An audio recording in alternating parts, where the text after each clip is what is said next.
Yo YouTube, what's going on? This is HyperShadow92 here, and today I'm going to show a little bit of a deck profile on the new Dark Magician Girl Yu-Gi-Oh! Trading card game deck that I had just created, and just to show a little something that I did for the 20th anniversary Yu-Gi-Oh! So let's go ahead and get down to showcasing the deck. Okay, first I'm running 3 Dark Magician Girls. Most of this because she's the ace card in this deck, so I'm running 3 of Dark Magician Girl, and I'm also running 3 of Chocolate Magician Girl, which her effect is very good in my opinion. It's one of the best Magician Girls that you can get. For that, I mean, you can see, if you've seen the movie Dark Side Dimensions, I mean, you automatically know what this card does. But other than that, I'm running 3 of that.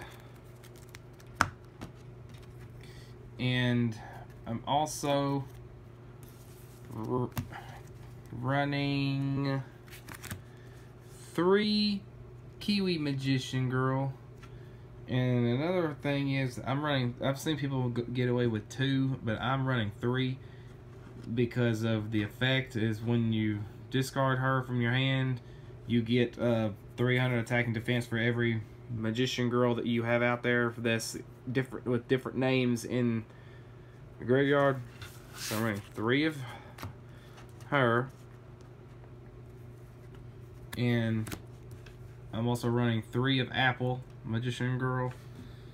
And I've seen people go with 3, but I'm running 2 personally, and mostly is because the effect is basically the special summoning and getting a monster with Magician Girl back from the graveyard and add it to your hand. And next, I'm running 2 Lemon Magician Girls. And if you seen the movie, you also know exactly what this card does too. If you're, seen the movie like I am, like a big Yu-Gi-Oh fan, so you basically know automatically what this does. So I've seen people also do 3. I personally just use 2. The next is I run 3 of Berry Magician Girl, and her effect is also pretty good. Is that you can automatically get a Magician Girl from your deck and special summon it, as long as it's not another Berry Magician Girl. And with all the ladies aside, I'm also running 3 Dark Magician, and there's some cards in here that does have Dark Magician in it, and plus Dark Magician Girl's effect where she automatically gets the 300 attack power boost for every Dark Magician and Magician of Black Chaos. And I'm also running 1 Mahad, mostly as another special effect measurement. Is if you draw this card, you just show it to your opponent and you can automatically special summon it. I play 1 of Mahad, and I also play 1 Karibo, because with Karibo's effect, you can just discard Karibo and you just save yourself from some damage to your life points. And okay, let's go ahead and get down to the spells now. The monsters are over, let's get to spells. I'm running 1 Dark Burning attack. For that way, if Dark Magician Girl's on the field, I can just wipe out my opponent monster's field and just destroy all their monsters. And I'm also running 1 Dark Magic Inheritance. That way I can just search my deck and get any card with this text that has Dark Magician or Dark Magician Girl in this card text and just add it straight to my hand. Excuse me. And next, I'm running 1 Magician's Unite.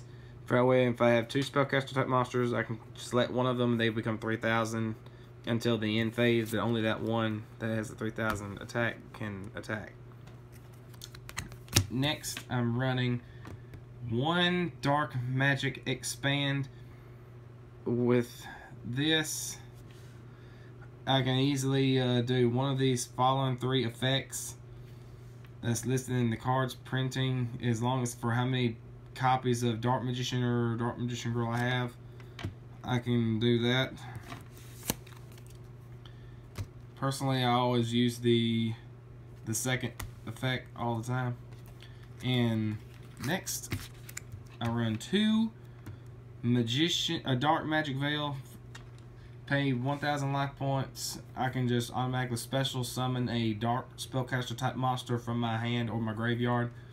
I find myself only using just one sometimes, but if I have the life points to spare, I will activate the second one just in case I need the extra attack power. And 1 Swords of Revealing Light, just in case if I'm in a jam and I have nothing in my hand I can use this, and it'll give me some time to see if I can get something in my hand to use. I'm also running 1 cost down, which will help me for, say, some normal summon Dark Magician Girl, just in case I have no cards in my hand or on the field to sacrifice so I can get her out. I'll run 1 of those. And 1,000 knives. For that way, in case I do get Dark Magician out, I can just destroy one of my opponent's monsters. And next, Magical Dimension. I find myself kind of using this ever so often, but if there's a need for it to be used.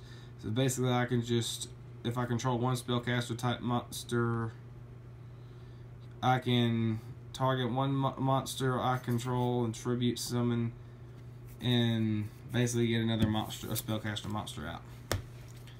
Basically, like if I have Dark Magician out, I can use another monster and I can just get Dark Magician Girl out like that.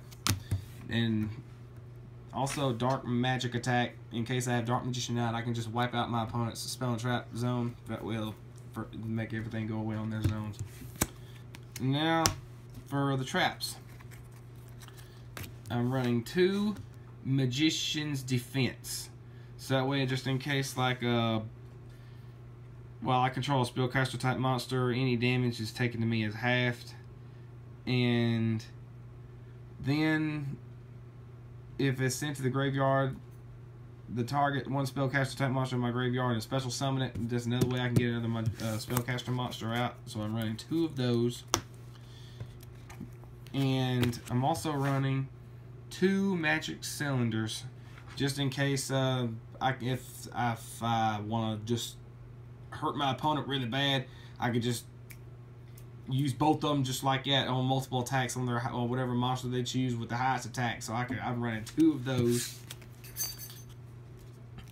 and 1 Mirror Force. I'm running 1 of those, just in case I can just throw my opponent's attack and destroy their entire monster field for the ones that's in attack position. And next, 1 Dark Renewal, just in case. That means I can just special summon 1 spellcaster type monster by sacrificing my monster and 1 and my opponent just normal summon or special summon. And next, I am running 1 Magician's Circle. Basically, if I attack with Dark Magician Girl, I can activate this trap and bring out my second Dark Magician Girl, so that way I can have both of them attack at the same turn. So I'm running 1 of them. And finally, I'm running 1 Spellbinding Circle. Then that way, in case I have a monster that's weaker, like for say I got Barry Magician Girl out and they try to attack her with a monster they just normal summon, I can use this and I can just stop their attack immediately and save myself the battle phase. And that's basically my Dark Magician Girl deck. And if you run a Dark Magician Girl deck, you most likely will be using some Dark Magician Girl card sleeves, just like I am. But that's basically the deck. It's still in play testing, but so far it's still working out for me. So I may keep it like this for a while, and then again, it may have some more changes later on down the line. But right now, this is basically what's working out for me. And if you like this video, comment, subscribe, give a thumbs up, like, and until the next video, this is my deck profile of my Dark Magician Girl deck, and this is Hyper Shadow 92, and I am signing out. Peace.